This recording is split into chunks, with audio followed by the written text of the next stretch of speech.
ಸರ್ವಧರ್ಮ ಸಮಭಾವದ ಪ್ರಜಾಸತ್ತಾತ್ಮಕ ಗಣರಾಜ್ಯವಾಗಿ ರಚಿಸಲು ಮತ್ತು ಅದರ ಸಮಸ್ತ ನಾಗರಿಕರಿಗೆ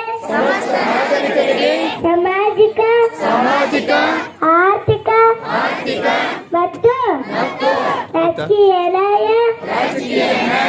ವಿಚಾರ ಅಭಿವ್ಯಕ್ತಿ ವಿಶ್ವಾಸ ಧರ್ಮಶ್ರದ್ಧೆ ಮತ್ತು ಉಪಾಸನ ಸ್ವಾತಂತ್ರ್ಯ ಸ್ಥಾನಮಾನ ಹಾಗೂ ಅವಕಾಶ ಸಮಾನತೆ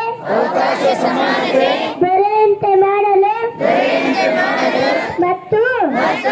ರಾಷ್ಟ್ರದ ಏಕತೆಯನ್ನು ಹಾಗೂ ಅಖಂಡತೆಯನ್ನು ಸುನಿಶ್ಚಿತಗೊಳಿಸಿ ಅವರಲ್ಲಿ ಭಾತೃಭಾವನೆಯನ್ನು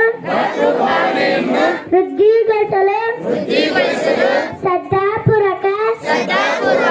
ಸಂಕಲ್ಪ ಮಾಡಿದವರಾಗಿ ನಮ್ಮ ಸಂವಿಧಾನ ಸಭೆಯಲ್ಲಿ 1940 ಇಸ್ವಿ ನವೆಂಬರ್ ತಿಂಗಳ 26ನೇ ತಾರೀಖಾದ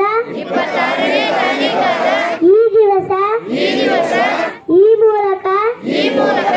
ಈ ಸಂವಿಧಾನವನ್ನು ಅಂಗೀಕರಿಸಿ ಅಧಿನೇಮಿಸಿ ಅರ್ಪಿಸಿಕೊಂಡಿದ್ದೇವೆ.